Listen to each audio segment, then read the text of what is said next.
myself, Pankaj Jain, Assistant Professor Law, BCS Government PG College, Dhamtari.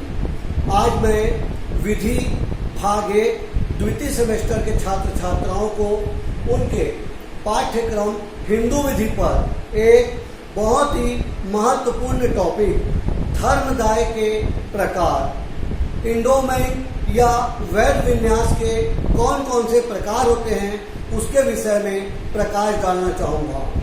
जैसा कि पिछले 2 period में मैंने आपको धर्मदाय का अर्थ और धर्मदाय और दान में क्या अंतर है आपको बताने का प्रयास किया था।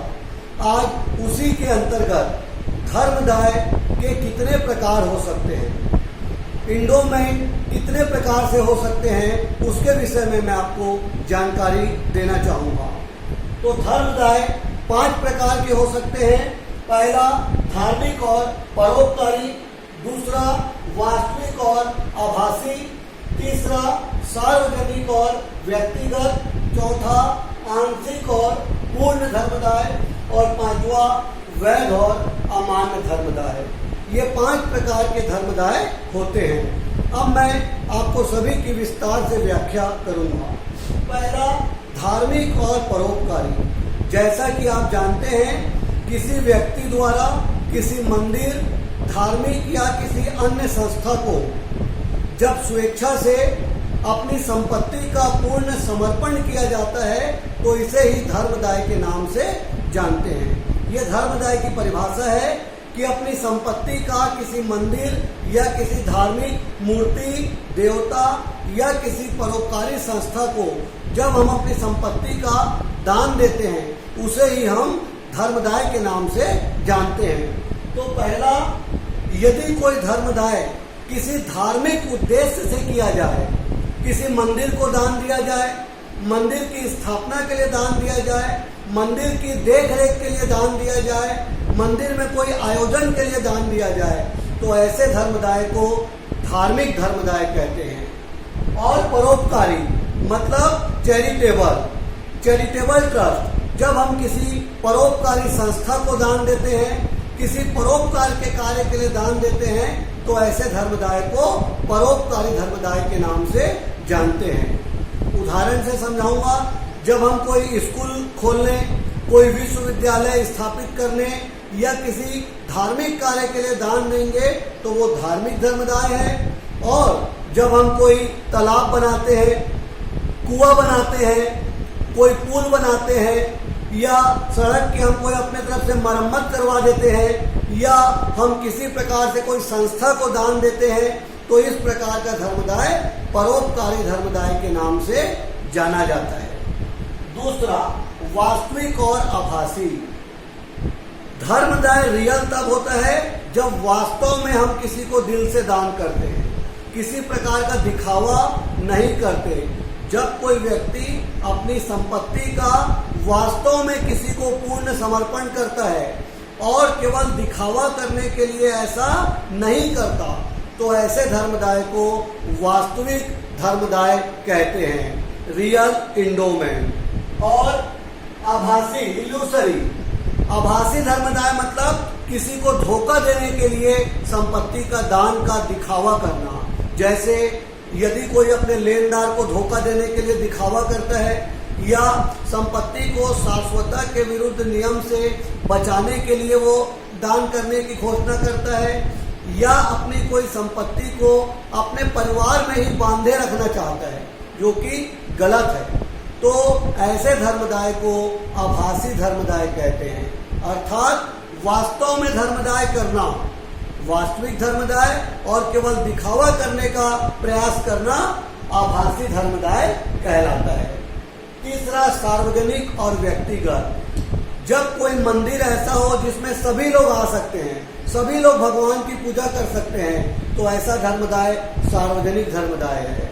और व्यक्तिगत धर्मदाय जब किसी मंदिर या देवता की मूर्ति को हम अपने परिवार में ही स्थापित करते हैं, जहाँ पर केवल परिवार के लोग आकर ही वहाँ पर कोई पूजा करते हैं, दान देते हैं, तो ऐसे धर्मदाय को व्यक्तिगत धर्मदाय कहते हैं। दोनों में मुख्य अंतर है, व्यक्तिगत जो हितग्राही है वो निश्चित होते हैं, जबकि जो सार्वजनिक हितग्राही है उनकी संख्या कम ज्यादा हो सकती है, क्योंकि सार्वजनिक में केवल परिवार के लोग नहीं आते वरन सभी लोग भगवान के मंदिर में आ सकते हैं।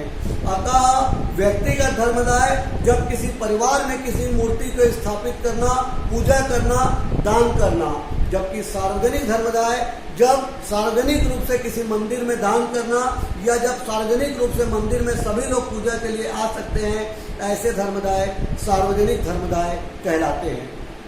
चौथा, आंशिक और पूर्ण। जब हम अपनी संपत्ति का यदि समर्पण करते हैं तो पूरी तरह से समर्पण कर दें, उस संपत्ति में फिर अपने हक का हम बात न करें, ऐसे धर्मदाय को पूर्ण धर्मदाय कहते हैं। यदि हम अपनी संपत्ति किसी मंदिर को दे रहे हैं या किसी चैरिटेबल ट्रस्ट को दे रहे हैं तो बाद में हम ना बोले कि वो संपत्ति अब हमारी है, क्योंकि एक बार हमने यदि संपत्ति दे दी तो अब वो हमारी नहीं रही। तो ऐसा धर्मदाय जिसमें अपनी संपत्ति का पूर्ण रूप से समर्पण हो वो पूर्ण धर्मदाय है।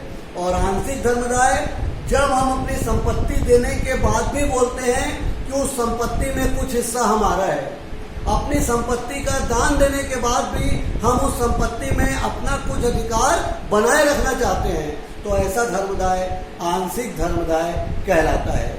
और लास्ट है वैध और अमान्य। धर्मदाय अमान्य नहीं होना चाहिए, विधि संगत व्यवस्था के अनुसार होना चाहिए। जो व्यक्ति धर्मदाय कर रहा है वो वयस्क होना चाहिए, स्वस्थ मस्तिष्क का होना चाहिए, अयोग्य नहीं होना चाहिए, दिखावे के लिए धर्मदाय नहीं होना चाहिए। अतः धर्मदाय हमेशा वैध होना चाहिए। यदि हम संपत्ति का समर्पण कर रहे हैं तो संपत्ति का पूरी तरह से समर्पण करें। इसी तरह संपत्ति का उद्देश्य निश्चित होना चाहिए कि किस उद्देश्य से हम धर्मदाय कर रहे हैं। इसी तरह संपत्ति निश्चित होनी चाहिए।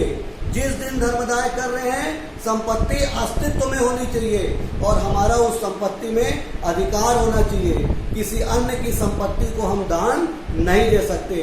इसीलिए ऐसा धर्मदाय जो पूरी विधि संगत व्यवस्था से हो वो मान्य धर्मदाय है और अमान्य धर्मदाय की अनुमति कानून नहीं देती। इस प्रकार धर्मदाय में 5 प्रकार आपको मैंने बताया।